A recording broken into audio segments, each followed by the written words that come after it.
और ये भी किसी को ज्ञात नहीं कि मैं किस शस्त्र से युद्ध आरंभ करूंगा और किस शस्त्र से उसका अंत करूंगा।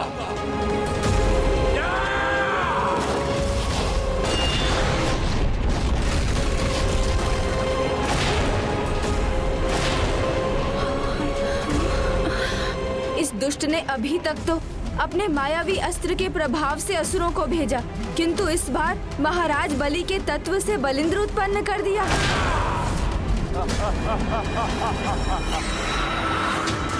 जो राजा बलि कभी पराजित नहीं हुए, उससे उत्पन्न बलिंद्र को कैसे हराया जा सकता है?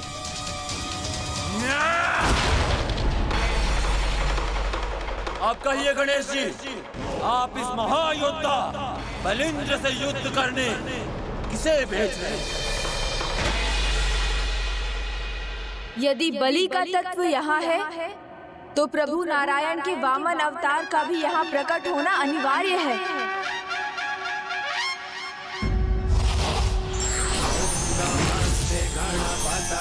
त्वमेव प्रत्यक्षं तत्त्वमसि, त्वमेव केवलं कर्तासि, त्वमेव केवलं धर्तासि, त्वमेव केवलं हर्तासि।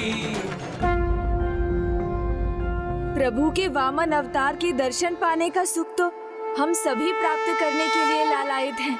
वो ही बलिंद्र को वश में भी करेंगे।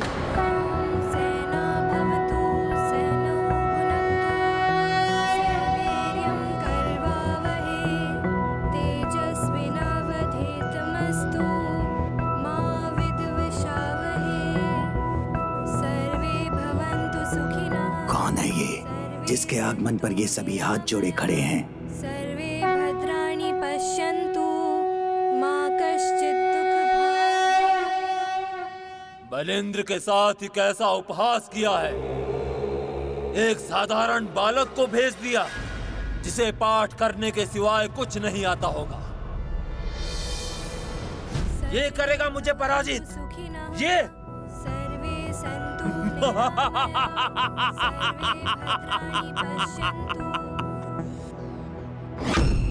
आपके असुर संकट में हैं और आप मुस्कुरा रहे हैं स्वामी। गणेश जी को भली भांति ज्ञात है कि महाराज बलि को नारायण के वामन अवतार ने ही वश में किया था। उनके द्वारा बलिंद्र के वध की कोई चिंता नहीं है आपको? नहीं, वामन किसी का वध नहीं करेंगे, क्योंकि वो एक योद्धा नहीं, एक संत के समान है। मंत्र शस्त्र नहीं बनते और संत योद्धा नहीं बनते, इसलिए इस बार तो मेरी ही विजय होगी।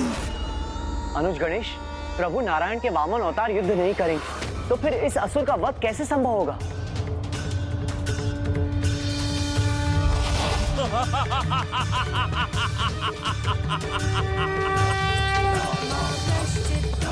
सावधान बालक, मुझसे युद्ध करोगे तो पछताने का अवसर भी नहीं मिलेगा।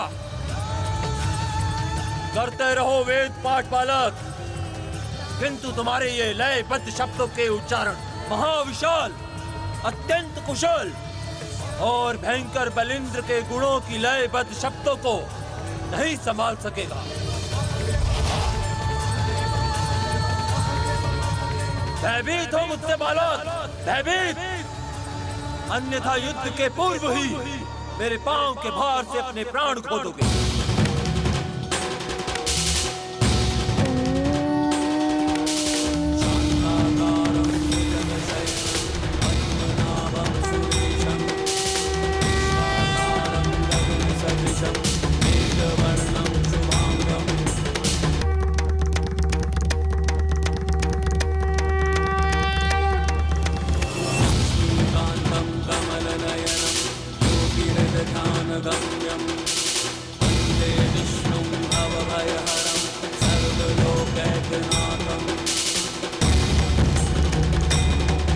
नहीं,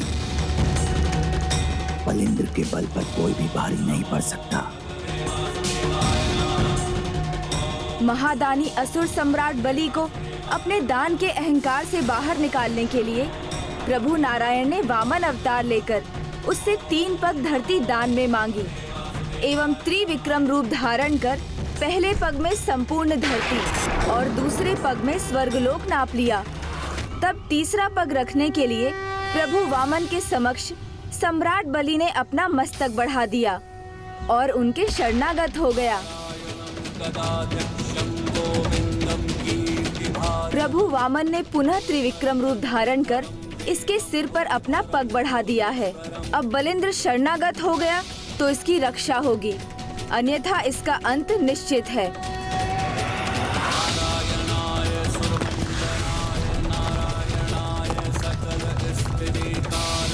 मैं बलिंद्र को कुछ नहीं होने दूंगा।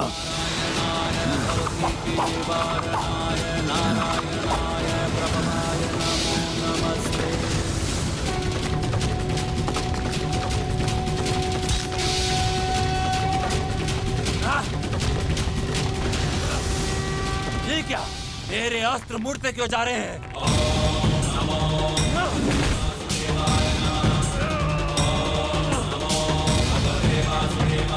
मैं धरती में प्रवेश कर ही स्वयं को सुरक्षित कर लूंगा।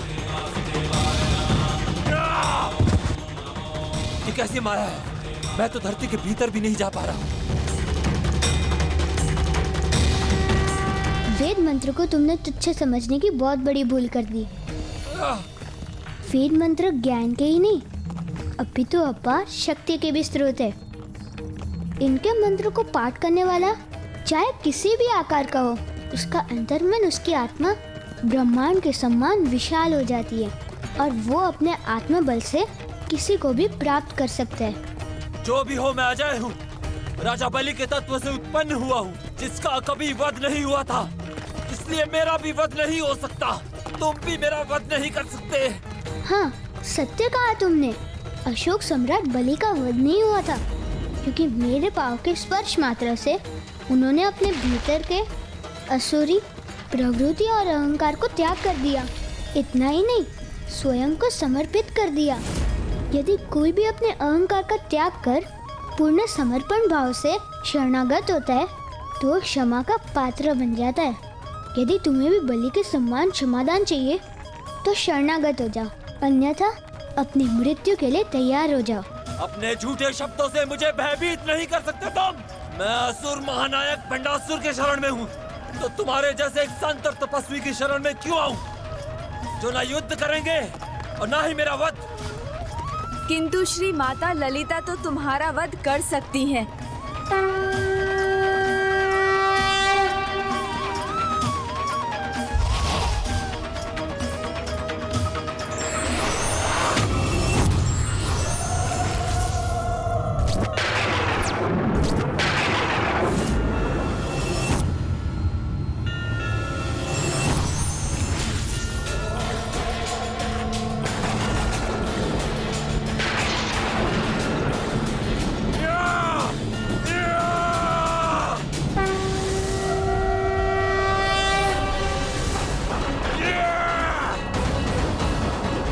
नहीं, कोई अंत नहीं कर सकता मेरा, ना ये ना कोई और।